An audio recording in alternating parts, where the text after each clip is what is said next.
બોટાદમાં મોટી દુર્ઘટના ટળી।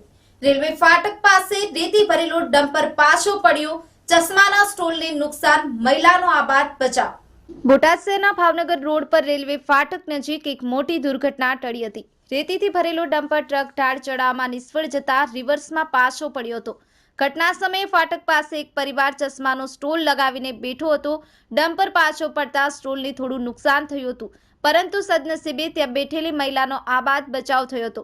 ઘટનાની જાણ થતાં પોલીસ તાત્કાલિક ઘટના સ્થળે પહોંચી હતી અને આગળની કાર્યવાહી હાથ ધરી હતી। આ બનાવમાં કોઈ જાનહાનિ ન થતા વિસ્તારના લોકોએ રાહતનો શ્વાસ લીધો હતો। આ ઘટના બાદ વાહન ચાલકોની ઢાળવાળા વિસ્તારમાં સાવચેતી રાખવા અને ભારે વાહનો માટે યોગ્ય માર્ગદર્શિકાનું પાલન કરવા સૂચના આપવામાં આવી છે। ન્યૂઝ 9 ગુજરાતી બોટાદ। આમ ઓલપા ડમ્પર આવ્યો તો છે, મને ખબર નથી। અહીંયા હું બેઠી હતી, અહીંયા મેં ચશ્માનો ધંધો કરવી છે, 15-20 વર્ષ ધંધો કરવી છે, ત્યારે આવો બનાવ નથી બન્યો। પહેલી દાન આવો બનાવ બન્યો છે, 5 વાગ્યાના ગાળામાં બનાવ બન્યો છે। પછી એક મારા ભાગ્યે મારા કુદરતે એક ગ્રાહક મોકલ્યું છે સાહેબ, નકા આજ તો મારું મોત જ હતું। કુદરતે ગ્રાહક મોકલ્યો એટલે હું આમ ફરીને ભાણે વહી આવી, એટલે એને ગ્રાહકને ચશ્મું હું દેખાડી એક જ સેકન્ડનો ફેર પડ્યો। શું ડમ્પરમાં શું હતું?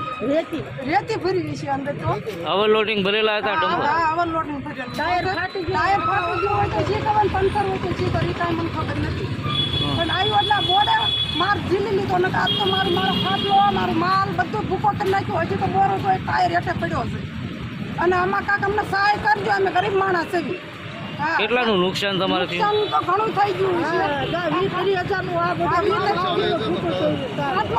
હમો કરવા જાવ ને એટલે ડમ્પર જો નીચે આવ્યું હોય તો તમે મારું મોત હતું સાહેબ, હું ટાયર બેઠું ના તો હું બેઠી હતી। તો ખરેખર આવી રીતે ડમ્પર લઈને નીકળે એની ઉપર શું કાર્યવાહી થવી જોઈએ? એને કડક ને કડક સજા દેવી જોઈએ કે આવી રીતે માણસને ન કરાય, એ કડક ને કડક સજા દેવી પડે। અમે ગરીબ માણસ, અમારું કોણ હોય, એ જો હાલો, એ તો હમણાં 5 રૂપિયા ધામી દે તો અમારું કોણ હોય? અમે પેટ હાટું બી, અમારે ક્યાંય દુકાન ન હોય, કાંઈ સારું જમીન હોય, અમે રોડ માંથી દેવી, અમારું કોણ?